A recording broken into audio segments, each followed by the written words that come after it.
right, Danny. So, what has been one of the most challenging things that you've experienced or are currently experiencing? hmm It's tough to describe, as I was sharing before, as someone who's always dealt with various forms of anxiety. Doing anything pretty much can feel very um, overwhelming.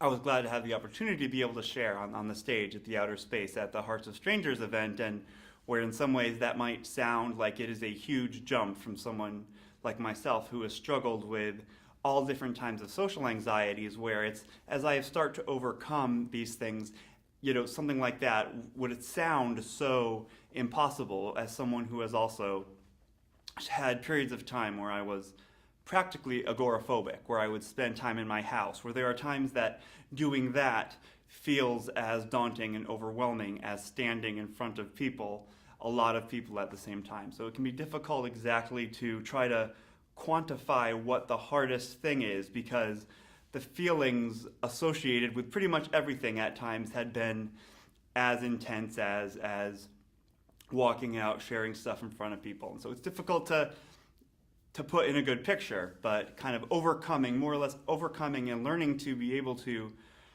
accept the intensity of the anxiety and it's how it's related or not to a situation has been the difficult part, is to be able to not believe the intensity of the feelings. What does that look like for you? When you're in that moment of feeling anxious and anxiety, what does that look and feel like? It's interesting to try to describe, because there is the emotional anxious part as well as there's just I can be overwhelmed. And so overwhelming, the word overwhelming, it's not necessarily that I am upset or about any particular thing. The overwhelming just means I am processing so much information at the same time. And the anxiety comes in is when I have to do something in the midst of all of that, all of the constant kind of overwhelming chaos in my head. As someone with focus issues that have had all sorts of my life, generalized anxiety issues that I've struggled with, there's that constant, there is that actual fear part of being around people and trying to communicate at times, but the overarching picture is the constant chaos that exists in my mind that makes everything so much more difficult than it otherwise might be.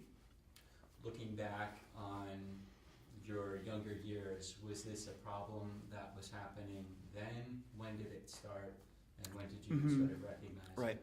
it? This is something that I've experienced as long as I can ever remember. It started off with in elementary school, where I was always kind of a different, interesting person. Where that's just Danny. Where I've kind of always been a little bit quirky in a lot of different ways, or intense, or however you might describe it.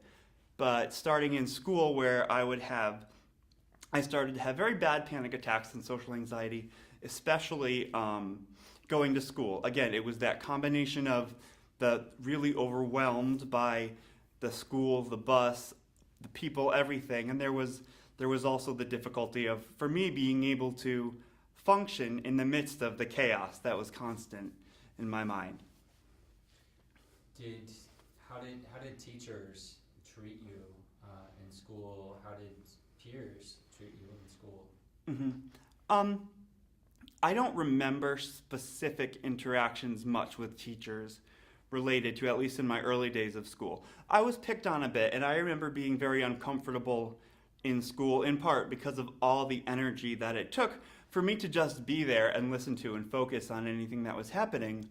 I remember being picked on a bit. However, for me, it's, as I describe it now, there is that constant mental chaos where I couldn't even point to you specific things that happened regularly, as much as it was just my inability to process all that was going on at the same time. And so it's hard to pinpoint one thing or another thing, because the problem was the inability to separate all those things that would barrage my mind at the same time. What were some of the things that helped you? Did your parents put you in contact with resources and outlets for you to be able to cope with some of these experiences you were having? Yep, I had seen therapists at a young age, trying to just help me be able to sort through the combination of all these things that I've been dealing with. I had been on medications at different various times that have helped. There was a period of time where I think it was after third grade where I was really struggling, and I was taken out of school and homeschooled for a few years because it was just that there was that overwhelming sense that ended up, there was that overwhelming sense that made it very difficult for me to function at all. And then back in sixth grade, I was back to public schools. When you were in the midst of that, sort of getting bounced back and forth, were you ever feeling somehow inadequate, or like you didn't belong, or you didn't fit in, or that there was something wrong with you? Sure. There weren't a lot of people who I was around with who were like me, or maybe if there were other people like me, they were also not out and about around a lot of other people too. And so there was definitely, it was always clear to me, and then I knew that I didn't connect well with a lot of my peers. It wasn't always something that I didn't like or was ashamed of. I tended to get along with people who were a little bit older than me, better than more my age anyway. And there were times where it was uncomfortable and it was hard, and there was that sense of inadequacy. At the same time, there were times where I was I was able to say that's just a part of who I am. Where I don't like it. There is definitely that insecurity that has affected me a lot. But there were parts of that where I'm able to recognize that I don't quite fit, I'm not normal, and I'm okay with that. There were obviously a lot of insecurities all wrapped, but for the most part, I've known that I was not like everybody else, and I was okay with that to the degree I was able to manage it. What were some of the darker places that you found yourself in coping with some of these experiences? By the time I was in, I remember the transition to my freshman year of high school. Right after my 8th grade year, I was part of the theater department at our school. I was involved in a production, and I was very intense because, as I keep describing, I was trying to juggle all these things. And in ways it was fun, where I had a period of time where I was more comfortable being up in front of people. But as I've described this chaos, what happened is I went through what eventually was called a manic break, and I was diagnosed with bipolar disorder, where we're kind of saying that all of these things that I've been describing kind of came to a head, and I had a period of time where I called it a manic break, where I spent was really agitated, really depressed, and it was difficult because it was, again, it's very hard to quantify. I have so many problems, I am so overwhelmed, it's very difficult to quantify those or talk to somebody in a way that they can help you, And so I was hospitalized for a period of time. There was times where, well, thankfully I was never I never was at the point that I thought I would do something to myself. But there were times with thoughts bouts where I would have suicidal ideation, where there was just I just want whatever it takes for this chaos to stop, and not that I was ready to take any steps towards that, but there was something in me that was at that point of desperation, and that's when I ended up being in a hospital for a bit of time. What was that like for you? It was really tough. It was tough in a lot of ways. It was also, there was something that was, that I sort of liked about it in a way, where I say that I have felt insecure, different, all these things. And now, after what was called my manic break, diagnosed bipolar, whatever, there was a point where I liked it because it helped define all of this chaos that I keep describing. There was a name to it. And so there was something in me that liked the fact that, okay, this name, it describes all of this chaos, and it can be treated with these meds and in these situations. What sort of skills did you learn or acquire in the hospital through maybe therapy, and I'm assuming you might have found medication helpful, Mm-hmm. and is that a part part of what helps you sustain yourself today? Specific to being in the hospital, I don't remember many things that I learned. In the state that I was in when I was first hospitalized, the biggest goal was involved in medications, was to bring me to a place where I could actually confront the things that were there. There's the overarching mental illness that I have less control over than being able to understand my reactions and the things that trigger me towards it. So the first step within the hospital was involved in the part of medication there was to bring me to a place where I could cope enough to deal with the issues that I could deal with, separating those things that I had no control over, be them related to brain chemistry as well as to the things that make me anxious, etc., to be able to work with them on that understanding that everybody has problems. For me, I was a little more overreactive to certain things, and I had to work harder to function than maybe other people did. What helps you function? What is it that gets you through those overwhelming, chaotic moments in your mind that you sort of seize up and panic a bit? Well, now I think, for one way, I've become kind of desensitized to it. As I've described before, I'm really thankful to have found a program through my church called Celebrate Recovery. What we do is we're able to take all these sorts of things, my mental illnesses, all the things that connect to what I have control over, the bad habits that get me into trouble that connect. This was a place where it opened up the steps to people who have depression, who have eating who have all sorts of different issues in one group. And it was helpful for me because I've always known and been around people who have been addicts and worked the steps. And I always loved the honesty that I'd seen. And this program was helpful for me because it was specifically applicable. I couldn't really fit in any of the existing groups, but this was able to take the steps into a way that were able to really help me kind of understand and name and confront the chaos that I was dealing with. And so through that, in one way, it's one way that's given me is to be able to help decipher. It's like a rubric for me to make decisions in general in my life. When I talk about the Serenity Prayer, as a good example, it's just a quick in the moment. Okay, I am really anxious right now. Is there anything that I can do about it, or do I have to just let it go? And so it's a helpful rubric. It helps me separate the overwhelming, constant information that I'm processing and my emotional relation to that and the ability to move forward. What are some of the steps that you learned in Celebrate Recovery? Right.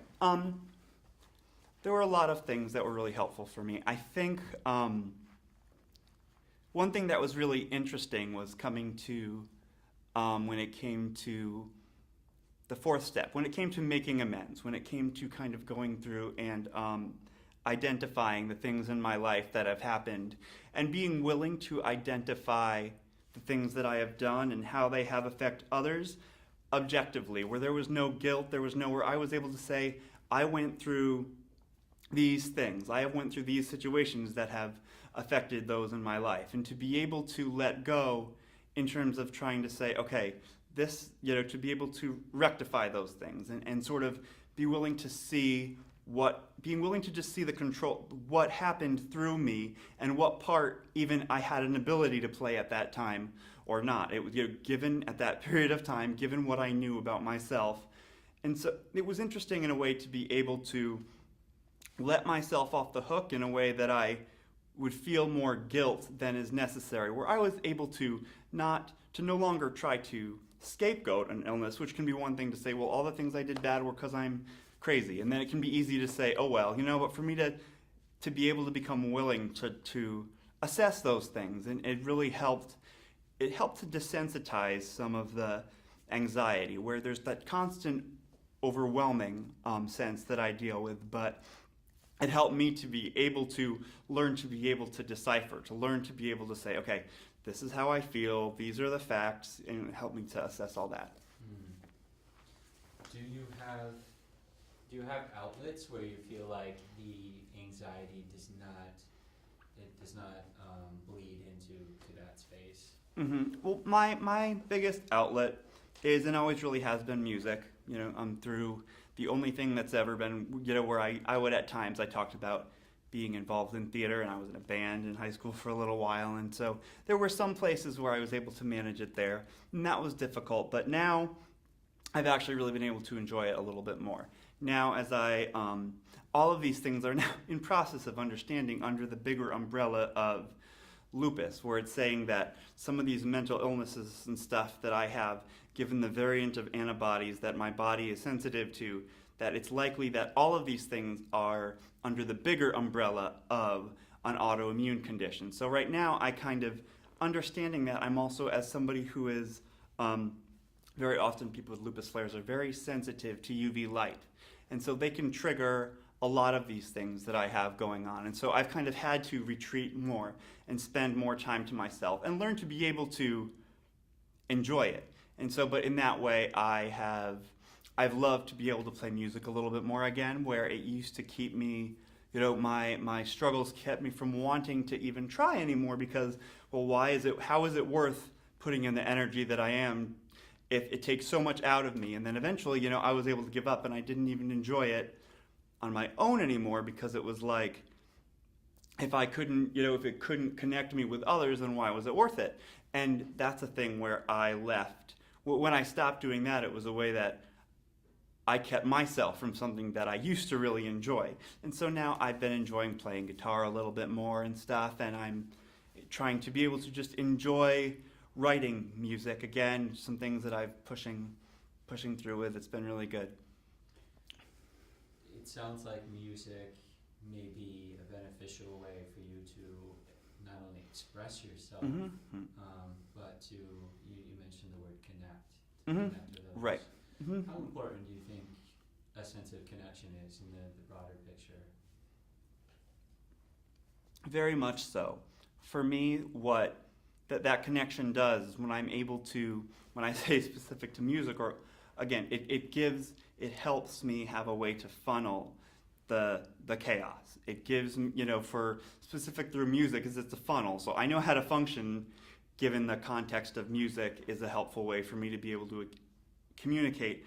And just as it works that way, it helps me when I learn to be able to interact with others. When I can connect and I understand somebody, it's when I'm able to understand somebody and relate, when I find a few things, it's very helpful for me to focus anyway, just like there is something enjoyable about music, but it takes me a while to be able to connect with a person sometimes. It can be great, but it takes so much energy for me to get to a point where I'm able to focus and engage with somebody. And I have, come more and more to realize and accept that it's worth it, that it takes a lot out of me, but it's worth it. Sometimes it's not worth it. There are times where I need to disengage and take my space, but as exhausting as it is, that it is worth the effort. It's worth the energy to be able to engage with people. I just have to be able to remember that I get overstimulated, overwhelmed, and that there are times where I need to be okay with saying, I'm sorry, I just can't, and to take that space as well. Has this been an experience or a journey that has helped you accept yourself or love yourself in a different way than maybe you used to? Sure. Yeah.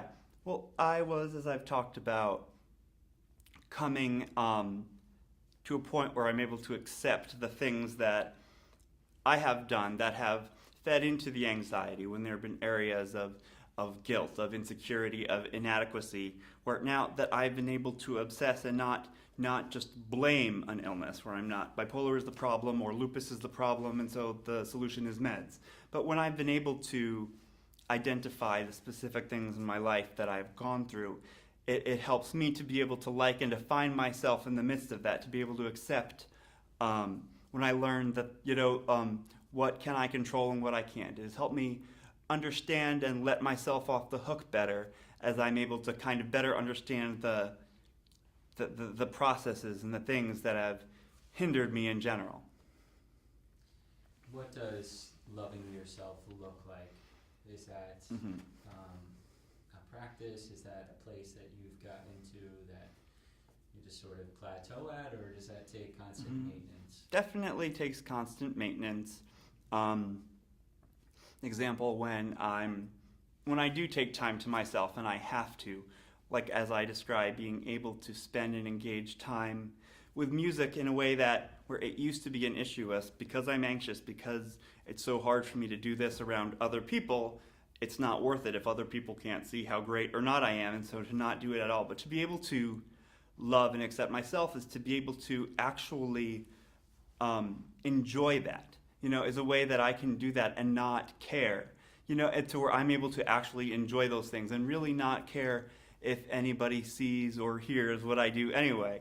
And it's kind of funny because even at that, though, I get more like objectively better when I am not bogged down by those thoughts, perceptions, fears.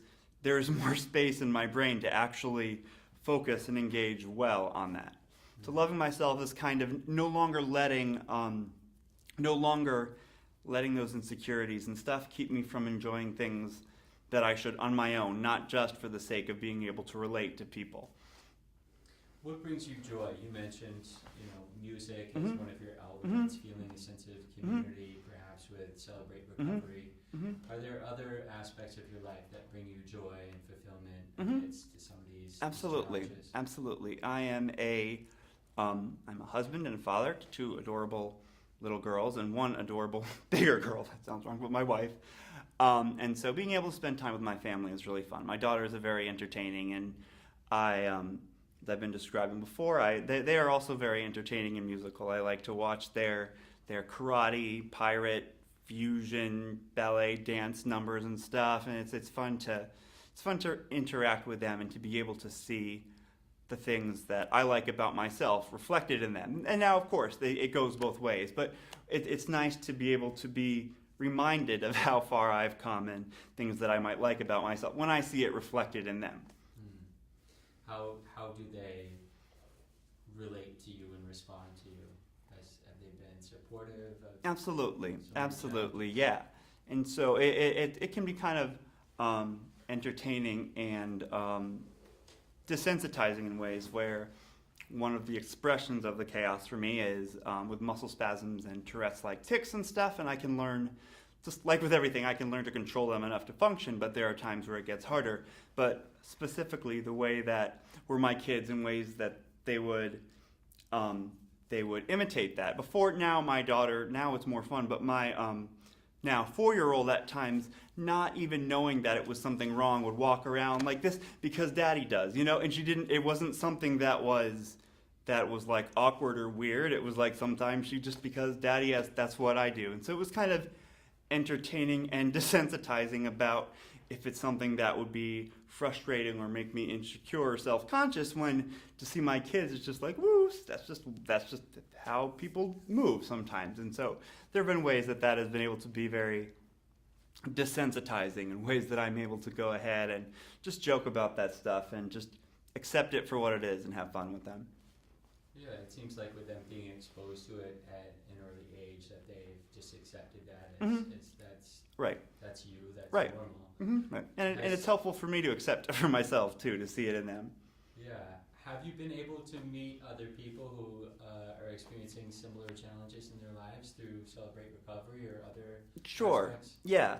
Specific to, I'm relatively unique in the types of neurological challenges that I have through the specific illnesses and symptoms and stuff, but through the process of, where I talk about the program Celebrate Recovery, is that I have kind of been able to understand the overarching heart between all of it, where I talk about naming my struggles. Well, some people call those struggles their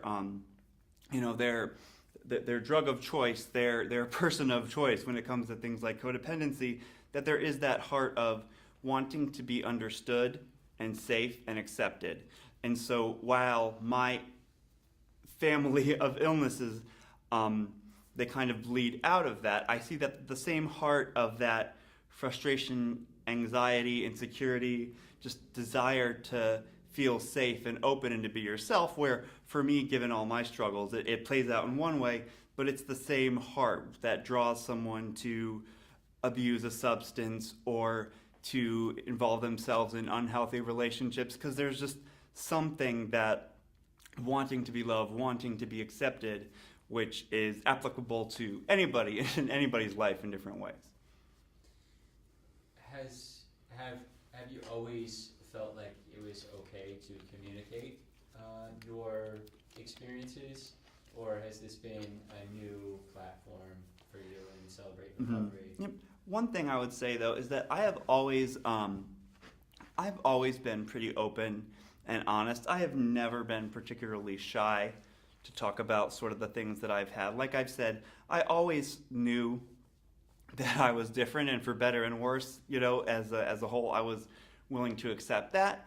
But there is something in me that I've always been relatively open to, because I always felt that if I'm someone who doesn't connect with a lot of people anyway, well, people know this about me. I have found that through my life that it's been helpful, that I found people who are able to be honest with me when they didn't feel that they had, when they had that stress. They didn't really feel like they had somebody who they were able to really share with, or because I'm somebody who has been open even without being initiated by somebody else, that I'm a safe person that somebody could feel free to say, to tell those sorts of things to without fearing to be judged. And so I've always been pretty comfortable talking about this kind of stuff, because again, I've accepted that I'm not normal in a lot of ways, and I'm okay with that, and it's been one good thing in a way that I have found that at least I can somehow sometimes be a vehicle for other people who would feel safe to come and speak with me. How important do you think that is, to have that space where you can feel comfortable sharing your experience with another human being without that fear of judgment? Right. It's so helpful, because along all the grand amounts of struggles, it's helpful to be able to have somebody who understands. Sometimes there can be a confusion, a guilt, an insecurity that people have for feeling different or having certain types of struggles, where there are people in so many areas who feel like there is something inside themselves that they have to hide. And that spans someone with illnesses of any sort, with addictions, with all sorts of things.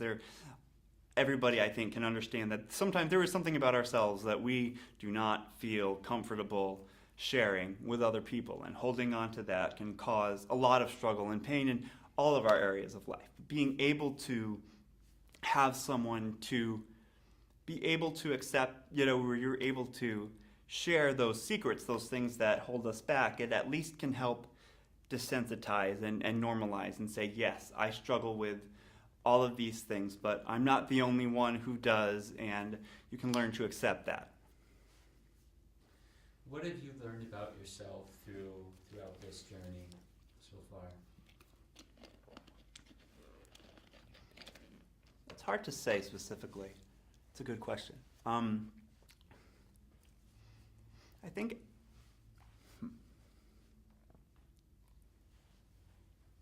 think in general, like where I've said that I've known I was different and that I'm okay with that, where I have learned to not just be okay with that in ways that I've learned to be happy, and that's a good thing, where I were underneath all of the chaos, that where at times I would say I didn't feel like it was worth the energy. I didn't feel like I was worth the energy to do X, Y, or Z.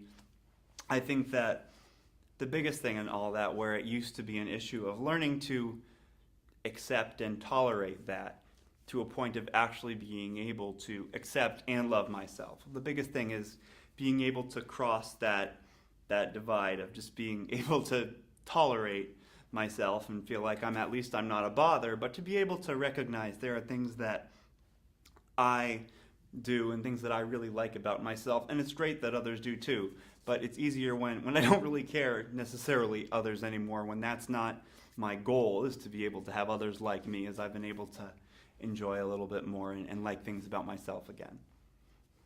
It sounds like what I'm hearing is once you like and love yourself, it's not as important for people to do that for you. Correct. That sounds like a really healthy Yeah. foundation. Yeah, well, and it's nice, because I find that now that I have learned to accept that, now that I have come to that realization and understanding, I do find that there are people who I relate to better with people. And when I'm able to do that, I feel my creativity is, as I would even describe it, objectively better. So when I don't care anymore, I actually do see that people recognize, that because I'm not spending the energy trying, I'm not wasting that part of my creative energy wondering what people might think when I invest it into the things that I love. It's obvious, and rather than, I'm not trying to, I'm no longer wasting the energy. It's obvious that I'm, yeah. When you're feeling maybe down and out, or you're struggling, you're frustrated, what is it that pushes you through? Is there something that, maybe you're having a rough day and you don't even want to get out of bed and begin the day to begin with? What is it that motivates you to put your feet on the ground and to move forward? One thing is that I am able to acknowledge that when I feel awful, I can say, well, I felt awful before, but I know that sometimes I don't. And so for me, one thing is to be able to realize I feel chaos. I do not feel very functional today, and I don't like very much about myself or anybody else. There are those days where I'm at least able to accept that I know that I don't always feel that way. And so even in those moments where everything feels daunting and pointless and impossible, where I know that I'm able to at least remember that that's not always the case.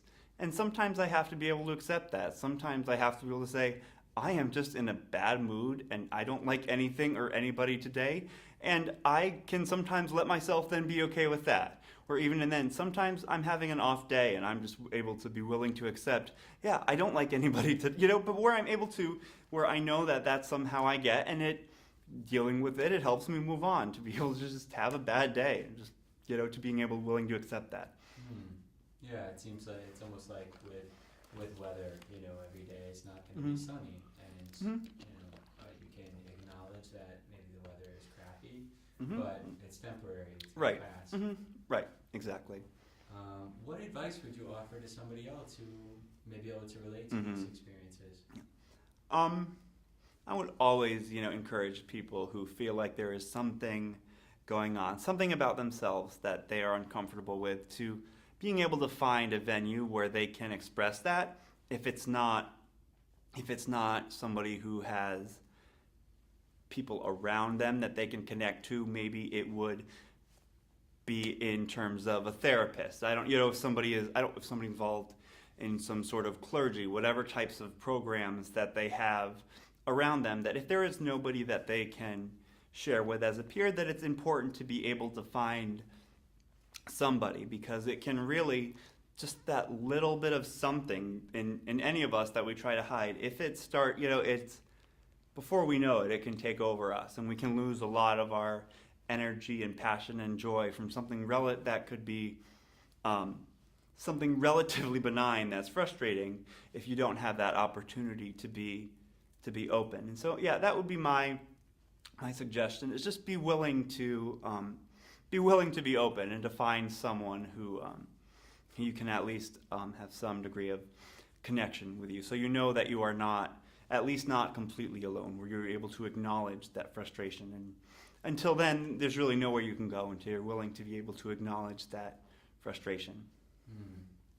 What I'm hearing is that first you need to acknowledge that there's maybe an issue or a wound, and then be honest about communicating that wound in a vulnerable way where someone can help you. If you can't get to that place, then there's no path to healing and connection. Right. And if you're not in a place where you're willing to do that, then that's just where it is. You can't make somebody be willing to be able to acknowledge something. And if denial works really, really well, and so sometimes it takes a little bit more for someone to be provoked to have to be able to come to that point. And it's unfortunate that that's the way it works, but it kind of often is.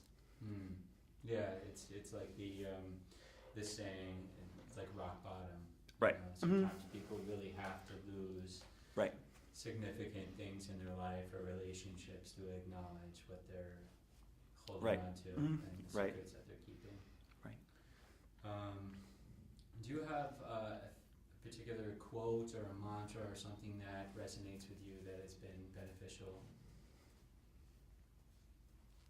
Specifically, I don't know off the top of my head. Is there something that I someone has maybe said to you that you found really Mm-hmm. that you took to heart? Hmm. Basically, I think I would say just the sense that it's okay to be okay, it's okay to not be okay.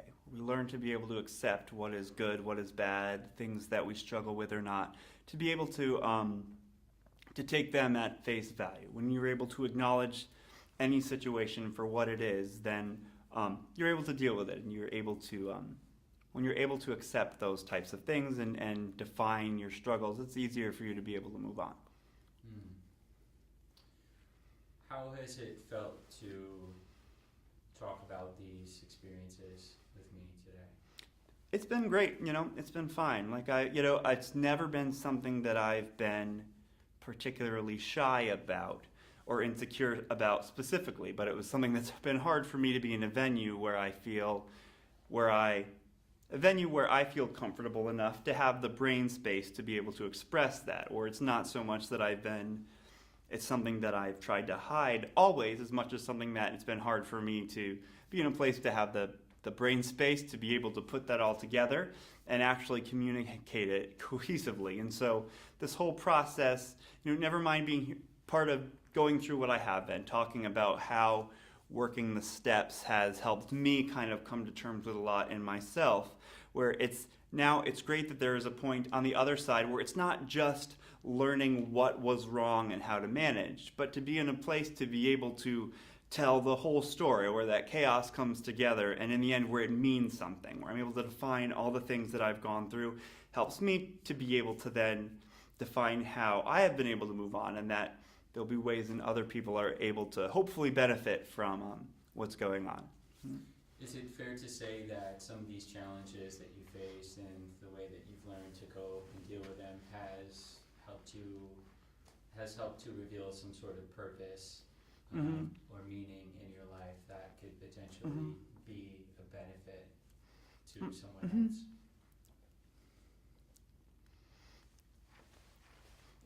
For me, like I keep saying about, the best example is music. It's something that I've always loved and been very passionate about. And behind all of this is being able to be willing to find the joy in it again is huge. Is that there was something just so intrinsic and to who I am and what I love to do in that. And so as I've been able to go through just underneath all of this crap, I have been able to remember one thing that I like about myself, as I say, where I love labels, where I can be bipolar, I can be this, I can be that, I can have lupus, etc. But where I'm able to accept that this is something that I love to do, and it's a huge part of who I am. And in that way, that I'm able to, as I let go of all the other labels, however true or not, that I like or don't like, but I'm able to accept the things that I truly do love about myself.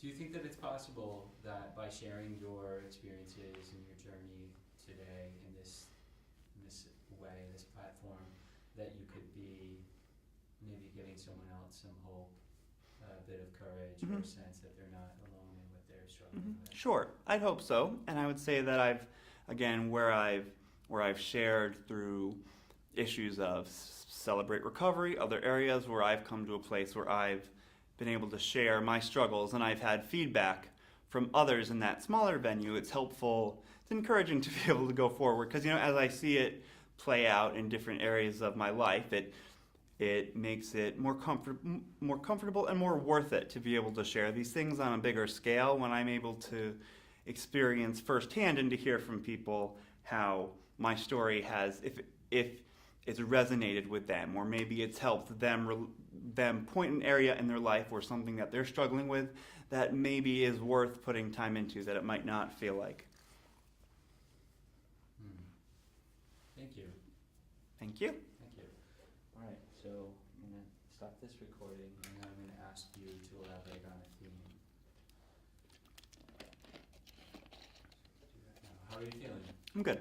Yeah, I'm consistently impressed by how you're able to persevere through what have some understanding of crippling anxiety, Mhm. what is going on, and how you're able to focus Mhm. and communicate that brain space that you Mhm. refer to in a cohesive way. And I think you're doing a really Mhm. beautiful job with that. And Thank you. I hope you give yourself credit. Thank you. Yeah. Yeah. Yeah. Today is March 7th. I'm still here with Danny. Danny, how would you describe courage? What does courage mean to you? Courage. Well, courage comes in part, as I've described, by being willing to identify what's bothering me and move on. Courage, being able to face and again be willing to accept, why am I frustrated right now? Why am I hurt? Is there something?